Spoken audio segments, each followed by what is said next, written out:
By now, you've probably heard the news, but after 21 long years of entertainment, Rooster Teeth is shutting down. When something's been a part of your life for so long, and then it's just suddenly gone, even as the family drifted away over time, this hit me hard. Nostalgia's a real.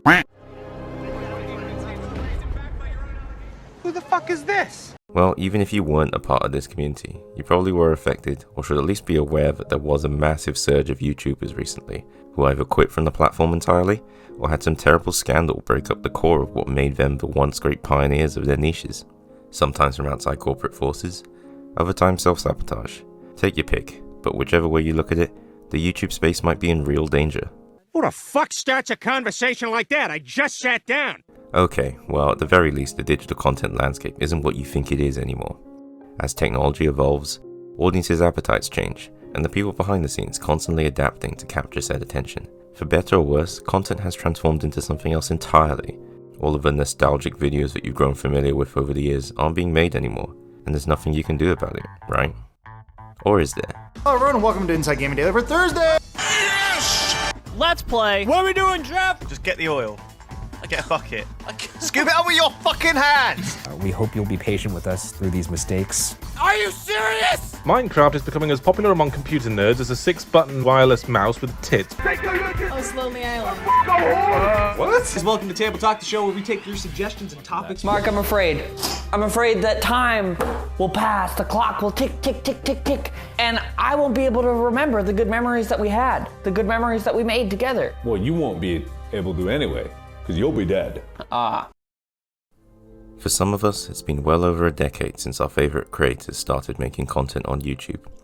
For me, those nostalgic videos usually started with this. Let's play! As I've talked about in previous videos, video games are, and always have been, a big part of my life. Naturally, that meant that I followed a lot of different creators depending on the games I was into over the years. But through everything, I can still trace my watch history all the way back to two big OG groups, the Yogscast and Rooster Teeth. Like many others, I gathered around the campfire that was my screen and tuned into the latest Let's Play uploaded by a group of friends having a great time playing the games I also enjoyed. But for you, the context might have been something completely different. You might have tuned in to be informed. You might have watched to have a laugh. Maybe it's because you and your friends shared a bond over someone's content. Though the genres might all be different, and the on-screen personalities vary from person to person, one thing remains the same.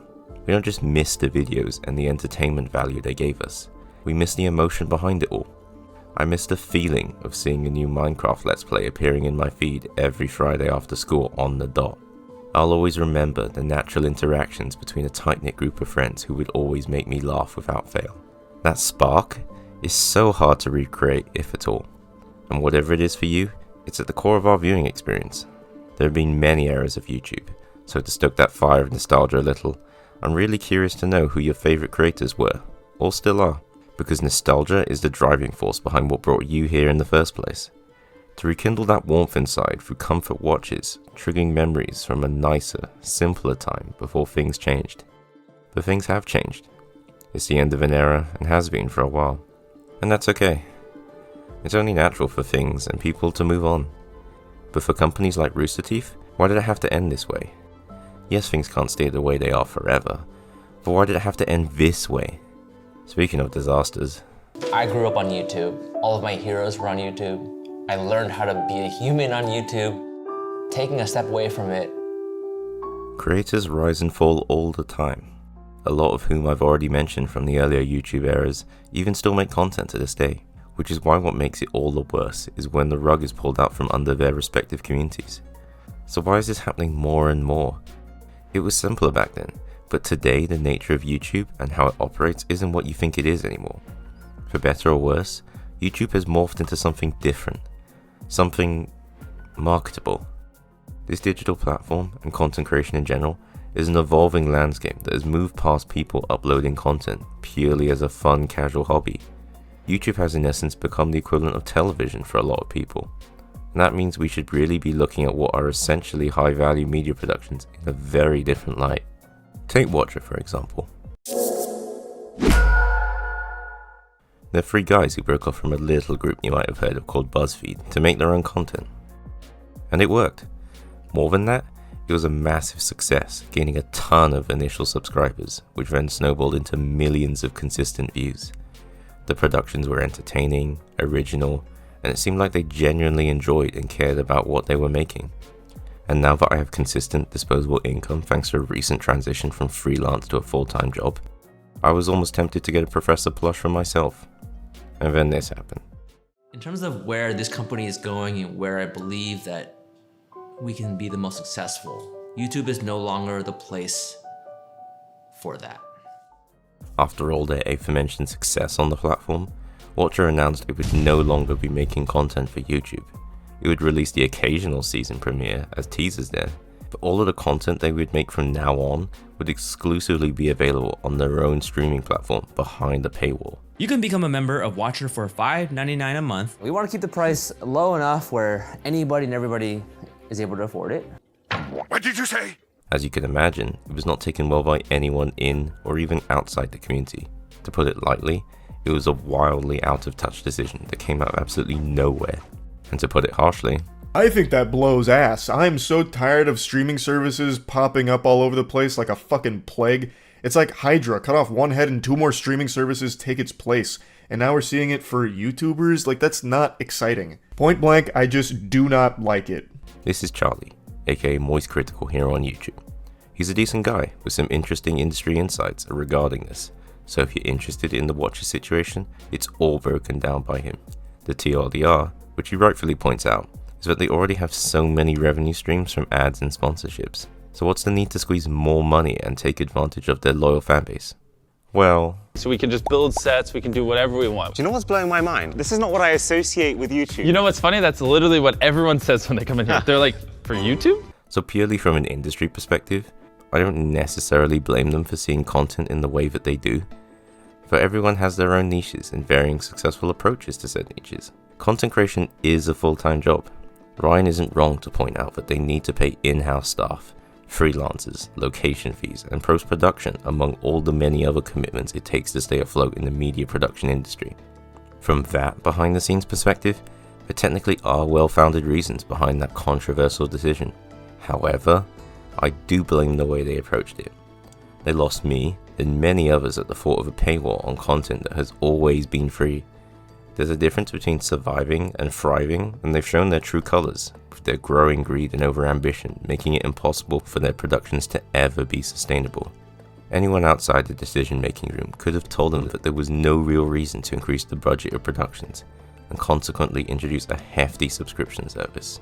They don't have to send Shane and Ryan all the way to the UK to investigate some mysteries, or pay for Steven and a whole equipped crew, no matter how small, across the world to try international cuisines. With respect, nobody asked for that. Yeah, they shouldn't be confined in a creative box, and it's good, great even, to develop within their niche. But speaking as a fan, we simply want more of the original entertaining content you've been consistently giving us.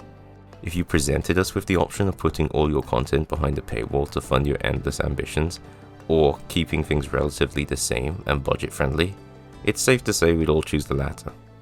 And I know I sound entitled, but here's the thing. We are entitled. I want these guys making Let's Plays again. You want more banger musical parodies from these now retired YouTubers. Why don't they play the games they used to play? And to a certain extent, can you blame us?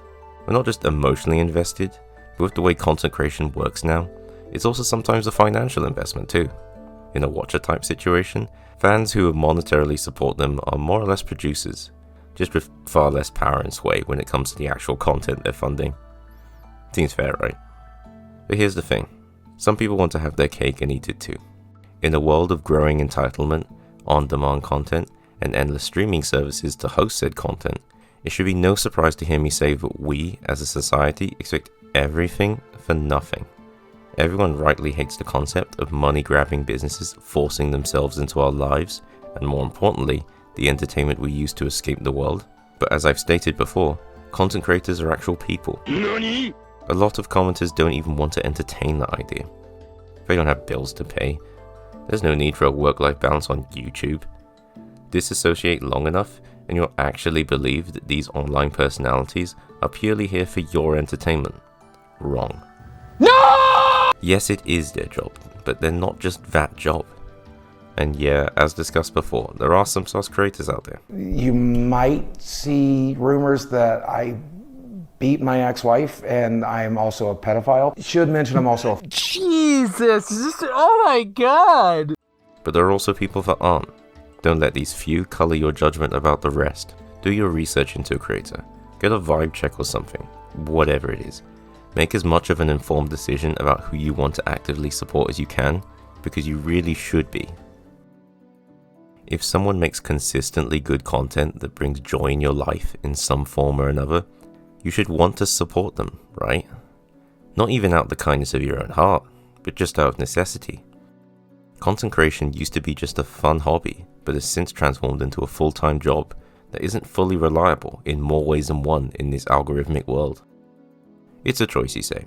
These creators decided to make this their career choice, not me. I shouldn't be obligated to buy into something I don't want to. And you're not wrong, but that's really not the point I'm making. Look at Smosh. When the young Ian and Anthony naively sold their channel for stocks, it seemed like a slow demise. That media corp, who didn't understand their industry, hemorrhaged all their money until it was forced to shut down. Then a bearded miracle happened, and the two best friends were able to buy back that company, proving that friendship can win, and giving Smosh fans a second chance. I sadly can't say the same for Rooster Teeth. I didn't have the money at the time to support the creators that have been part of my life for so long, and now that I have the disposable income, they're not there anymore. Not that it would have saved them from their ownership situation, but I am, however, making up for that where I can. See, I just bought a hoodie, but was how much from the Yogscast store? Jesus Christ, I just bought a whole outfit from Primark for the same price of one hoodie. So whether it's merch, YouTube memberships, Patreon, whatever, ask your favorite content creators how best to support them, if you have the spare cash obviously. And if you don't, or weren't aware of it before, there's absolutely more than one way to support your favorite creators. Every shirt bought, every like given, and even every dumbass misinformed comment means way more than you actually realize. It's so easy in an always online world with a myriad of free content to take said content for granted. But please don't, because you don't miss something until it's gone. I did not think this was going to happen. It's going to go well. It's going to go well. And even if it doesn't, it's so even much if fun. it doesn't do, and this is the thing, like, even if it doesn't do well, I know that this is the right thing. I agree. And if we burn it to the ground, I am happy to do that with you.